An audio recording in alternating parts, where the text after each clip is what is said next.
शिक्षा से जुड़ी बच्चे की समस्याओं को ठीक करने के लिए हम कई तरीके अपनाते हैं। तो अगर हम उस तरीके का इस्तेमाल कर रहे हैं जिसमें बच्चे को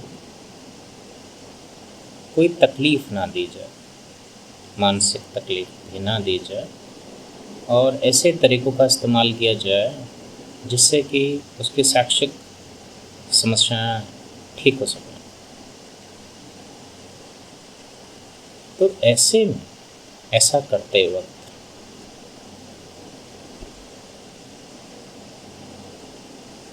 सिर्फ बच्चे की शैक्षिक समस्याएं ही सामने ही नहीं आती, इसके अलावा कुछ ऐसी समस्याएं जिनको हम अक्सर घरों में बच्चों को किसी प्रकार से अक्सर डिसिप्लिन्ड रखने के लिए कुछ तरीक़ों का इस्तेमाल करते हैं। और अक्सर 99% या 99% हम बच्चों में किसी प्रकार का डर, मारपीट जैसी प्रक्रियाओं का इस्तेमाल करते हैं। तो जब बच्चे की शैक्षिक समस्याओं को हम इस तरीके का इस्तेमाल करते वक्त बिना किसी तकलीफ़ बच्चे को दिए इस तरीके का इस्तेमाल करते वक्त ठीक करते हैं, तो सबसे बड़ी समस्या बच्चे में बच्चे का डर ही होता है। अब ये समझ लीजिए कि डर को भी ठीक किया जा सकता है, उस डर को भी ठीक किया जा सकता है जो अनजाने में बच्चों में घरों में पैदा हो जाता है, बचपन से पैदा हो जाता है। पर जितना समय इसमें लग जाता है, इसको ठीक करने में लगता है, उतने समय में एक सामान्य बच्चा जिसको इस प्रकार का डर वाला वातावरण नहीं दिया गया, वो ज़्यादा अच्छा कर लेता है, वो ज़्यादा अच्छा अपनी शैक्षिक समस्याओं पर काम कर लेता है। तो वो उन समस्याओं पर काम कर रहा होता है, ऐसा सामान्य बच्चा उन समस्याओं पर काम कर रहा होता है जो उससे जुड़ी हैं, जिसको वो पढ़ने जा रहा है, सीखने जा रहा है। पर इसके अलावा में वे बच्चे पीछे रह जाते हैं जिन बच्चों को किसी न किसी तरीके से उनकी आदत में डर का इस्तेमाल कभी न कभी किया हो, या डराने जैसी प्रक्रियाओं का इस्तेमाल किया हो। तो कई बार हम जब ये सोचते हैं कि सामान्य तौर पे कोई बच्चा किसी दूसरे बच्चे से के बराबर क्यों नहीं आ पाता या उससे आगे क्यों नहीं निकल पाता, तो ये एक बहुत बड़ा कारण है। तो कोशिश करें कि बच्चे को बचपन में कम से कम किसी भी प्रकार की चीज़ों के लिए डराने से संबंधित प्रक्रियाओं का इस्तेमाल कम से कम करें या ना ही करें।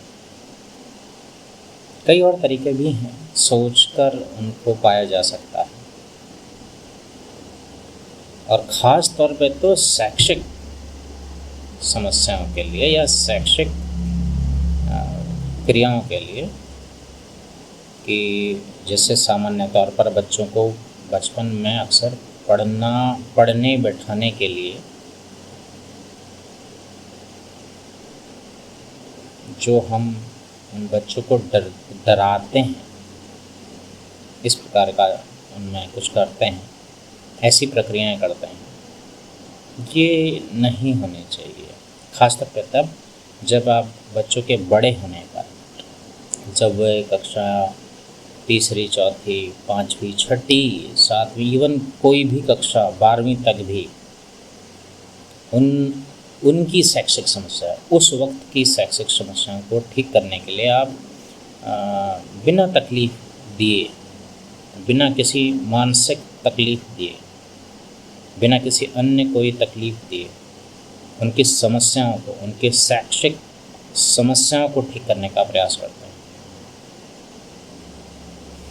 तो ये बचपन की समस्या, ये बचपन का डर एक बहुत बड़ी समस्या पैदा कर देता है बच्चों के मन मस्तिष्क में बहुत बड़ी समस्या पैदा कर चुका होता है। तो ऐसी स्थिति में बहुत आसान नहीं होता। हम आज भी बड़ी कक्षाओं में भी जब हम शॉर्टकट विधियों का इस्तेमाल करते हैं कि छोड़ो, क्या फ़र्क पड़ता है बच्चे को बिना तकलीफ़ दिए, बिना उसके मन मस्तिष्क को झंझोड़े,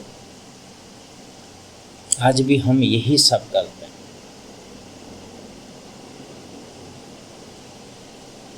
जब बिना उसको ऐसे किए अगर हम करने की कोशिश करते हैं तो इस प्रकार की ये समस्याएं देखने में मिलती हैं और उन्हें भी ठीक करना है। आजकल हम इस्तेमाल क्या करते हैं, बड़ी कक्षाओं में भी इसी प्रकार की चीज़ों का इस्तेमाल करते हैं, मारपीट करते हैं, जल्दबाजी करते हैं और अक्सर डर से बच्चा किसी न किसी प्रकार से ऐसा कुछ कर लेता है।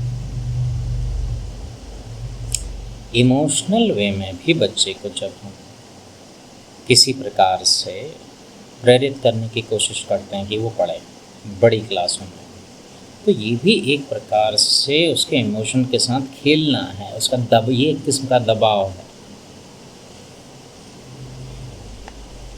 इमोशनल वे थोड़ा हल्का दबाव है, लेकिन दबाव है।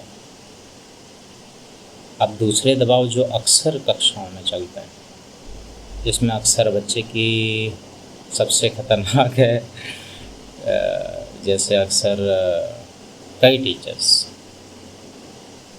उनके पास कोई तरीका मौजूद नहीं हो पाता, उपलब्ध नहीं हो पाता ऐसा, और समय नहीं होता है, इसलिए भी ये तकनीकें इस्तेमाल की जाती हैं कि बच्चों की एक किस्म से बेइज्जती ही की जाती है। उनको ये भाव दिलाया जाता है कि अगर वो नहीं पढ़ेंगे तो उनकी बेइज्जती होगी या बेइज्जती की जाएगी। बहुत बहुत बहुत बुरा असर होता है इसका बच्चे पर, उसके मन मस्तिष्क पर। भले वो आज निकल जाए, कल देखिए वो कैसा क्रूर बनता है, कहीं ना कहीं वो फूटेगा।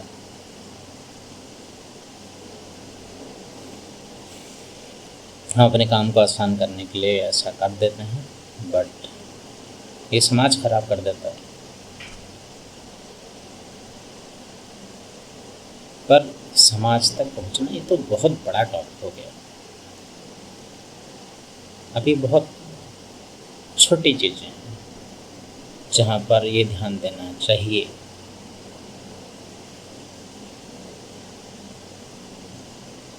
कोशिश करना चाहिए,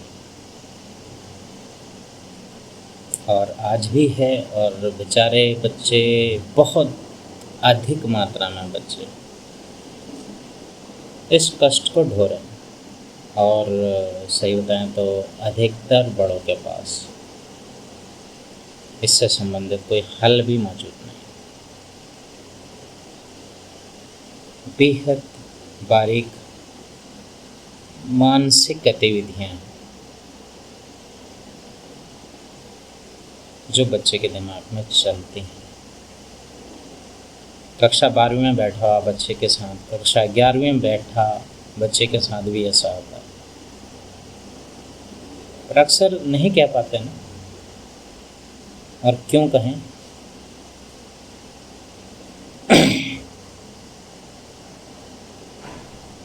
तो इस बारे में बहुत ध्यान देना चाहिए। कल के दिन इसी के आधार पर बच्चे एक ये मन स्थिति पैदा करता है, एक स्थिति में सुंदर मनःस्थिति पैदा हो सकती है और दूसरे में एक क्रुद्ध मनःस्थिति पैदा होती है। तो इन दोनों के फलों में अंतर पैदा हो जाता है।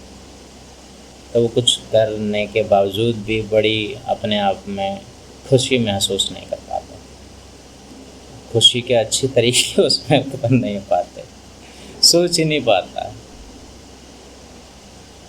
तो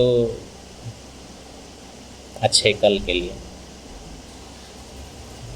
आज ध्यान देना बेहद ज़रूरी है। धन्यवाद। फिर चर्चा करेंगे ऐसी कुछ बच्चों की सूक्ष्म समस्या पर बातें करेंगे।